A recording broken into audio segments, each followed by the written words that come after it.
What's up, guys? I got an easy condenser coil change out. Super easy.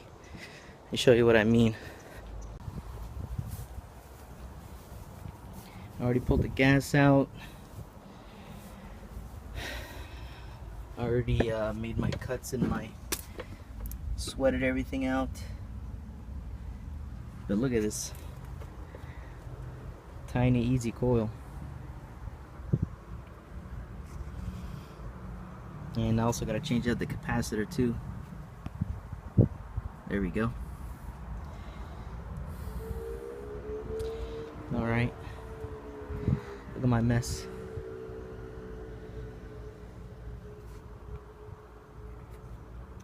Alright, let's see if I can get some more action recorded. Beautiful fit.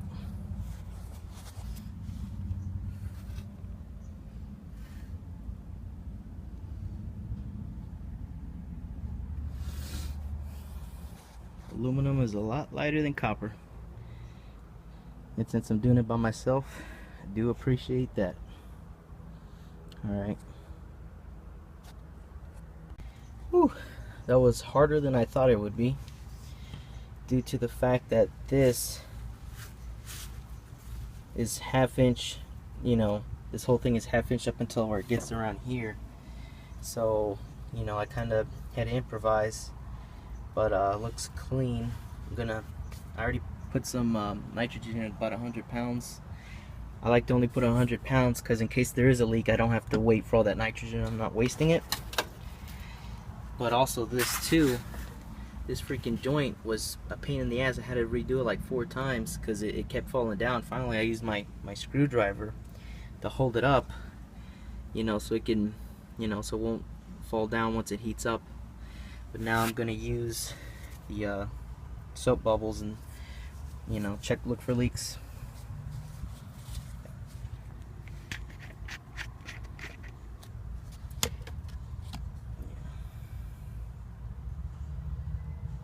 This stuff's a little bit better than the spray bubbles because it's a little thicker. You could spot the bubbles a lot faster. Try to focus.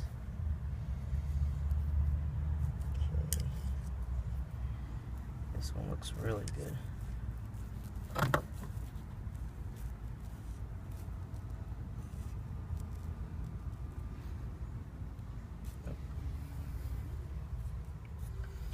Yeah, I'm thinking about getting the pivot head sunglasses camera, because this is just, you know, I'm doing this all on my iPhone.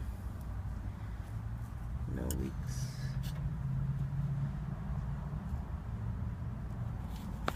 Yeah, and I can't do this. I'm not the greatest.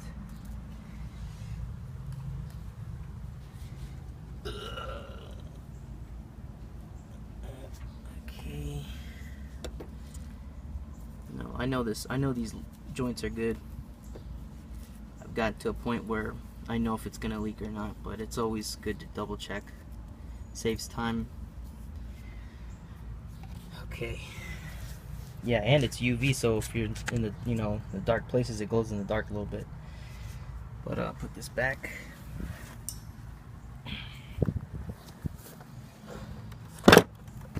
Now that there's no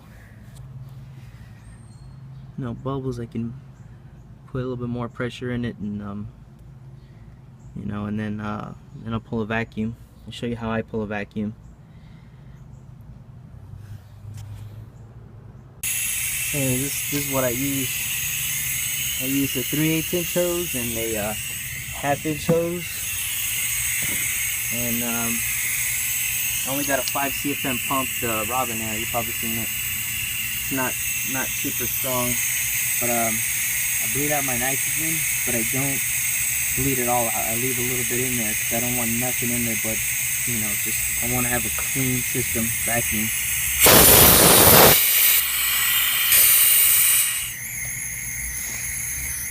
But the hoses that I use, they have no depressors, you know. I mean, I pull a vacuum real quick, and I can always tell if there's a leak somewhere in the system, because it'll never get below 1200 or 1180. It'll always stop there at 1250, 1280, or 1180, and I'll leave it on there for 4 hours, and it'll never never get past there. I'll show you the micron gauge I use.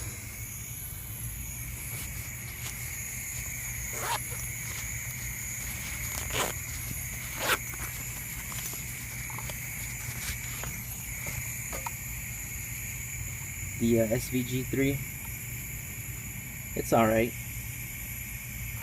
I kind of would like to get the JB ones. I've used them before. I like them, but you know, I take the shaders out. There's no depressors, no shaders. I use Nylog. I label them 22 or 410A because sometimes they'll send a helper with me, and I'll tell them what to get, and they, you know, a lot of people haven't heard about the Nylog yet, at least where I'm at. But it's just like thick refrigerant oil, I guess. But anyways, let me get it all hooked up, and I'll show you how fast I can pull a vacuum. All right, got everything running. Also forgot to show you guys that I also keep all of my vacuum hoses. I keep them all plugged up at all times. I use these. I didn't show you before, but anyways, here, show you something.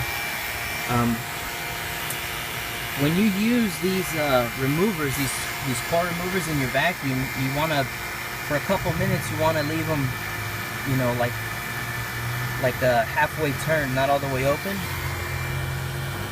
And the reason why is because there's little air pockets, you know, in these valves, and when they're half turned like that, you can pull a vacuum on them, on everything, on the little air pockets and everything. So I run it like that for like 2 or 3 minutes, and then I just open them up. Should be about ready. And I just open them up all the way, and I turn on micron gauge. Holy crap! Let me set my alarm. Wow, it's gonna be 1,000 soon. Anyways, I don't know if you can see it, but the alarm went off. I just wasn't here. Here, let me set everything, close everything up real quick.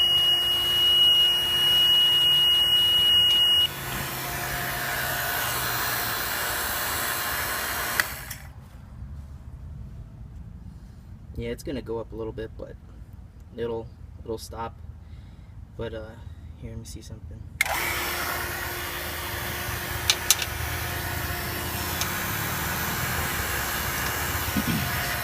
See if I can get this, if you can watch it, if you can catch the alarm on camera. There it is. See?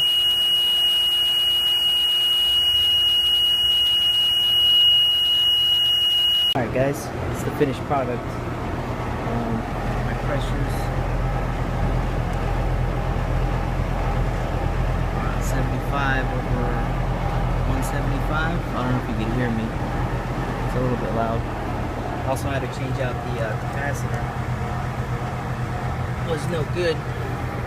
It's actually, I don't know if you could tell, but it was swelling up a little bit. But it was no good. So put a new one in there. Actually, I put on a 45 by 7.5. But I wrote down what it should have because I didn't have any on my truck. And then I also put down the date. You know, just so you know, more information the better. And I'm just taking readings and do my paperwork, and then gonna collect and get out of here. It's the finished product.